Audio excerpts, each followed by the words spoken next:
मारवाड़ी मेडी आप देख रहे हैं। आज है 5 जनवरी 2026 सोमवार का दिन, हिंदू तिथि माघ माह की द्वितीय। नजर डालेंगे आज की बड़ी खबरों पर। शुरुआत करेंगे दुनिया की बहुत बड़ी खबर के साथ। बड़ी खबर, अमेरिका ने 2 जनवरी की रात वेनेजुएला पर हमला कर राष्ट्रपति निकोलस मादुरो और उनकी पत्नी सिलिया फ्लोरेस को अगवा कर लिया था। इसके बाद उन्हें न्यूयॉर्क लाया गया, जहां उन्हें डिटेंशन सेंटर में रखा गया है। अब इस मामले में बड़ी खबर यह है, चीन ने अमेरिका से वेनेजुएला के राष्ट्रपति निकोलस मादुरो और उनकी पत्नी को तुरंत रिहा करने की मांग की है। चीनी विदेश मंत्रालय ने रविवार को जारी बयान में कहा कि राष्ट्रपति को इस तरह अपने देश से ले जाना गलत है। इस मुद्दे का हल बातचीत से होना चाहिए। इससे पहले भी चीन ने अमेरिका की अगुवाई पर कड़ी प्रतिक्रिया दी थी। उधर उत्तर कोरिया ने भी रविवार को वेनेजुएला के राष्ट्रपति निकोलस मादुरो को अगवा करने की निंदा की है। विदेश मंत्रालय ने इसे वेनेजुएला की संप्रभुता पर गंभीर हमला बताया है।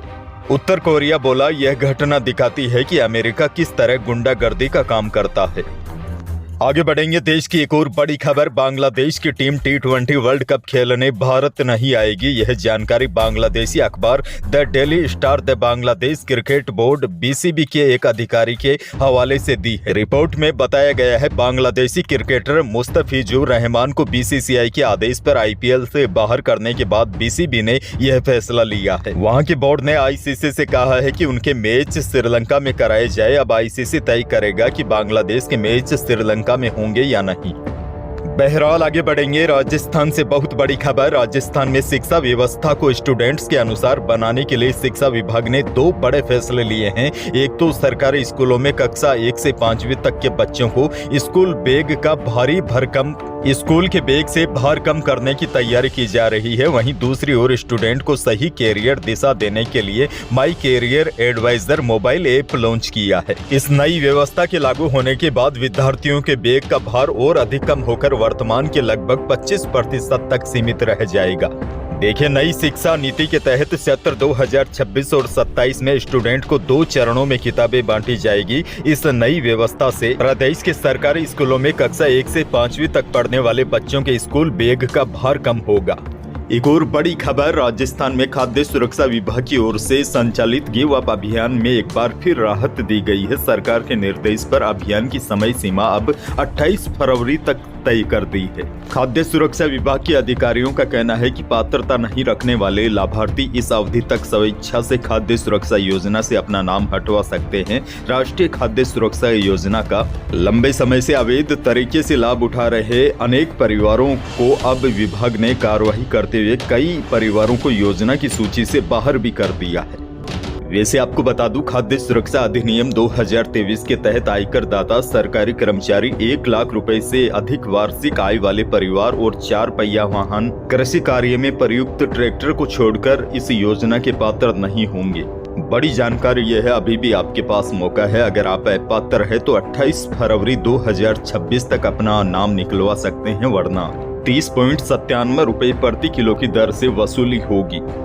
टोंक से बहुत बड़ी खबर है। एक सुनसान जमीन से निकले रहस्यमयी घड़े को लेकर अफरा तफरी मच गई। पुलिस प्रशासन के अधिकारियों का दावा है कि इस घड़े में कुछ धातु जैसे टुकड़े हैं। स्थानीय लोगों ने बताया कि यह सोने जैसे दिखते हैं। खुदाई में सोने से भरे घड़े की अफवाह फैलते ही मौके पर भीड़ जमा हो गई। कुछ ही देर में लूटपाट जैसी स्थिति हो गई। मामला निवाई थाना क्षेत्र के सीदड़ा गांव की चरागाह भूमि पर शाम करीब 5:30 बजे का है। यानी कि टोंक में जमीन से एक रहस्यमयी घड़ा निकला है, जिसमें सोने जैसी चमकीली चीजें होने का दावा है। वहीं पंचायत समिति सदस्य रामकिशोर मीना ने बताया कि फिलहाल पुलिस यह पता लगाने में जुटी है कि यह खुदाई किसने करवाई थी और क्या वाकई में यह गड़े धन का मामला है या कुछ और। फिलहाल पुलिस इस पूरे मामले की गहनता से जांच कर रही है। बीकानेर से बड़ी खबर, भारत पाकिस्तान बॉर्डर के जिले जैसलमेर में एंटी टेररिस्ट स्क्वाड ने संदिग्ध मौलवी को पकड़ा है। गणतंत्र दिवस से पहले हुई इस कार्रवाई ने सुरक्षा एजेंसियों के कान खड़े कर दिए हैं। आतंकवादी गतिविधियों के खुफिया इनपुट के आधार पर टीम ने शनिवार को तनोट किशनगढ़ क्षेत्र के कुरिया बेरी गांव में दबिश दी। मौलवी को जयपुर ले जाया गया है, जहां उससे पूछताछ होगी। सूत्रों के अनुसार पकड़ा गया शख्स मूल रूप से बीकानेर का रहने वाला है। ATS पिछले कई दिनों से इस मौलवी पर नजर बनाए हुए थी। शनिवार देर शाम जयपुर से आई ATS टीम ने कुरिया बेरी गांव में संदिग्ध को घेरा और उसे अपने साथ ले गई। जोधपुर से बड़ी खबर। घर के बाहर सड़क पर 9 साल के बच्चे पर कुत्तों ने हमला कर दिया। एक कुत्ते ने बच्चे को जबड़ों से जकड़कर सिर हाथ पैर को नोच डाला। बच्चे की चीख पुकार सुनकर वहां मौजूद लोग दौड़कर आए, कुत्तों को भगाकर बच्चे को छुड़वाया। घटना शनिवार रात 9 बजे 5:32 सर्किल के पास की है। घटना का सीसीटीवी वीडियो भी सामने आया है। अलवर से बड़ी खबर। अलवर में बुजुर्ग खिलाड़ियों ने दौड़ लगाई। 95 साल के खिलाड़ी लल्लू राम सैनी ने 100 मीटर दौड़ लगाई। 85 वर्षीय खिलाड़ी शिव भगवान भाकर ने 5 किलोमीटर पैदल चलकर पहला स्थान हासिल किया और गोला फेंक में भी रिकॉर्ड प्रदर्शन किया। यानी कि जो अलवर में प्रतिस्पर्धा हुई थी, इसमें बुजुर्ग खिलाड़ियों ने भाग लिया। इन बुजुर्ग खिलाड़ियों ने यह साबित कर दिया कि जज्बा हो तो उम्र कभी आड़े नहीं आती। उम्र तो महज एक नंबर है। अलवर के आरआर कॉलेज में रविवार को आयोजित राजस्थान स्टेट मास्टर एथलीट में प्रदेश भर से 30 से 95 साल तक की उम्र के 307 खिलाड़ियों ने हिस्सा लिया। आगे बढ़ेंगे। एक और बहुत बड़ी खबर। राजस्थान को एक बार फिर शर्मसार होना पड़ा है। प्रदेश के अलग अलग जिलों में पैदा होते ही 4 बेटियों को कड़कड़ाती ठंड में फेंकने का मामला सामने आया है। देखिए, प्रदेश में इंसानियत को शर्मसार कर देने वाली घटनाएं थमने का नाम नहीं ले रही है। कल फलोदी, करौली, नागौर समेत कई जिलों में कुल मिलाकर 5 मामले सामने आए हैं, जिनमें बच्चियों को जन्म होते ही फेंक दिया गया। बूंदी में भी नवजात बच्चे का शव जंगल में मिला है। शव के पास इंजेक्शन भी पड़ा था। नागौर में भी हॉस्पिटल के पालना गृह में बच्ची मिली। सर्दी लगने से बच्ची की हालत नाजुक बनी हुई है। जोधपुर से बड़ी खबर। रायका बाग रेलवे स्टेशन पर नवनिर्मित स्केटलैट्स चालू हो गए हैं। 4.5 करोड़ रुपए की लागत से बनी स्वचालित सीढ़ियां शुरू होने से बुजुर्ग, दिव्यांग, बीमार और सामान्य यात्रियों को बड़ी सुविधा मिलेगी।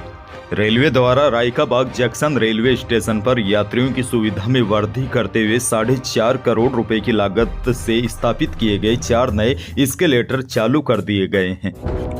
अच्छा, किसानों के लिए बड़ी खबर। रेतीली जमीन में आसानी से उगने वाले आक के पौधे पर अब किसानों को आमदनी भी होगी। इस पौधे को किसान अमूमन खरपतवारी पौधा समझकर हमेशा खेती के दौरान काट देते हैं। हालांकि पहले इसकी लकड़ी के रेशे से घरेलू स्तर पर ही रस्सी बनाकर काम में लिया जाता था, लेकिन अब इसे बड़े स्तर पर उपयोग में लेने की रूपरेखा तैयार की गई है। ग्रामीण विकास एवं चेतना संस्थान के सहयोग से रूमा देवी फाउंडेशन की ओर से इसके बीजों के रेशों के उच्च गुणवत्ता का कपड़ा बनाकर उसे उत्पाद बनाने शुरू कर दिए हैं। इससे ग्रामीण क्षेत्रों में आक के बीजों से निकलने वाले रेशों को एकत्रित करने के बाद इसे प्रोसेस करने के बाद कताई कर धागा बनाया जाता है। इससे जैकेट सहित अन्य कपड़ों का निर्माण होगा। किसानों के लिए एक और बड़ी खबर। राजस्थान के जालोर जिले में कृषि अनुसंधान केंद्र की ओर से दिए गए तकनीकी मार्गदर्शन के बाद सहजन यानी मोरिंगा की खेती को लेकर किसानों में जागरूकता बढ़ी है। साइला, जालोर, बगोड़ा व भीनमाल के अलावा बाड़मेर और गुड्डा मालानी क्षेत्र में भी कई गांवों में अब सहजन के बगीचे नजर आने लगे हैं। विशेषज्ञों का मानना है कि जालोर की जलवायु और मिट्टी सहजन की खेती के लिए अत्यंत अनुकूल है, जिससे कम लागत में बेहतर उत्पादन संभव हो सका। खैर, आगे बढ़ेंगे। वैसे कल रविवार की छुट्टी होने से मंडियों और सोने चांदी के भाव आए नहीं है, लेकिन मौसम को लेकर बड़ी अपडेट आपको दे दूं। राजस्थान में चल रही बर्फीली हवाओं से ठंड बढ़ गई है। उत्तर प्रदेश, मध्य प्रदेश समेत उत्तर मध्य भारत में इसका असर दिखाई देने लगा है। वैसे प्रदेश में रविवार को सीजन का सबसे ठंडा दिन और ठंडी रात रही।